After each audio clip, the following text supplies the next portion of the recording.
Katherine Campbell was said to have been incredibly beautiful. She was one of the companions to Mary Queen of Scots' mother, Marie de Guise. After the death of her first husband, with whom she had 5 children, she remarried at the age of 33 to David Lindsay, the 9th Earl of Crawford, who owned Edzell Castle. Together, they had 7 children. Katherine died on the 17th of December, 1578, at the age of 61. But a story began circulating about the details of her death. Some said that she was mistakenly buried before she had actually passed away. Katherine had been ill for some time and had fallen into a deep trance-like state. Her body was stiff and rigid. Katherine's doctor declared her dead.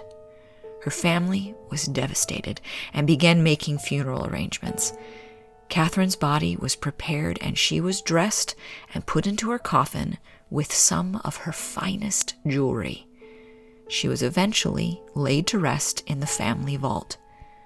The sexton that looked after the church and the churchyard had seen the precious jewelry that Katherine had been buried in. Later that night, the sexton snuck into the church and opened the lid of the coffin. The glow of his lantern revealed the glimmer of her adornments. He removed them one by one, but some of the rings wouldn't budge, so he began trying to cut off her fingers. It is said that at this moment, Katherine immediately sat up and cried out, "Alas!" Horrified, the grave robber fainted and fell beside the coffin. Katherine stood up and revived the sexton and asked him to take her to Edzell Castle and that he would be rewarded. Terrified that he would be punished if anyone found out what he was trying to do, he ran away as fast as he could, never to return.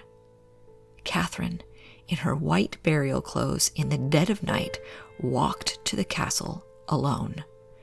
When she got there, no one would let her in, fearing that they were seeing the ghost of their old mistress.